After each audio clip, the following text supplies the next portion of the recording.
What is up guys, and welcome back to another video.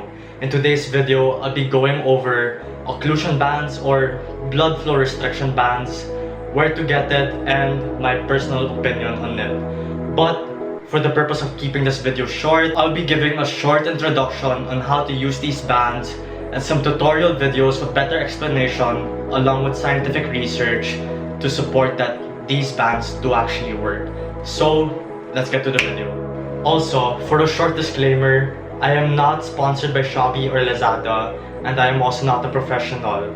I do not recommend these bands to people who have low pain tolerance, who don't enjoy high intensity training, and people who have high blood pressure problems. If you look through Shopee or Lazada and search for occlusion bands, BFR bands, or blood flow restriction bands, you can find that these products are around 300 to 500 pesos at most, including shipping, depending on which region you're from. I'm guessing any bands which look similar to these would work just fine.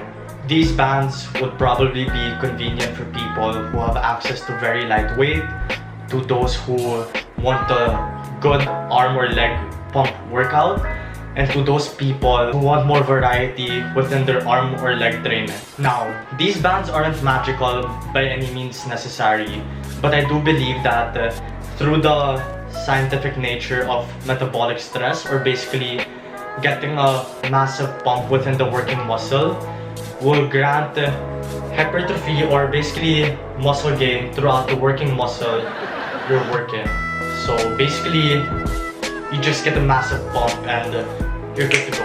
I don't recommend using these bands to try and hit other muscles like your chest, your abs, or your back, but I do believe that using these bands for your arms, like your biceps and triceps, and even your quads, like your legs, would work just fine.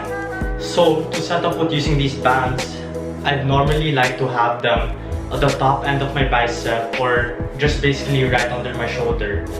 Or if I'll be training legs, I would have them at the top of my quad, or basically around the groin area.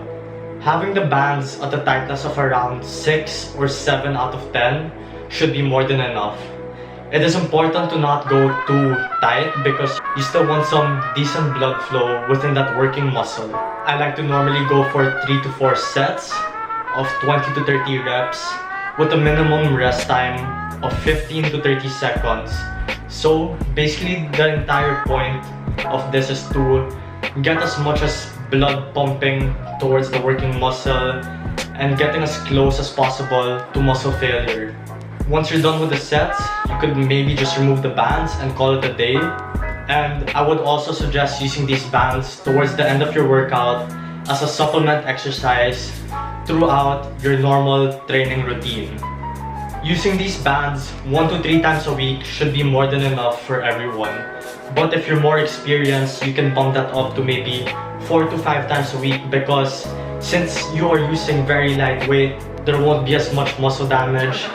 Not much muscle damage will require less recovery, more frequency, and basically more gains. So that is basically it. My personal opinion on these bands is that it does work. It is backed up through dozens and dozens of scientific research throughout the decades, and it is a great buy and value for your money basically.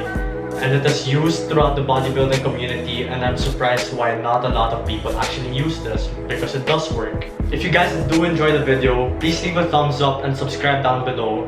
If you guys also want to see more videos like this, maybe some content reviews on fitness products, some more fitness challenges, or more fitness information on this channel, please do comment down below.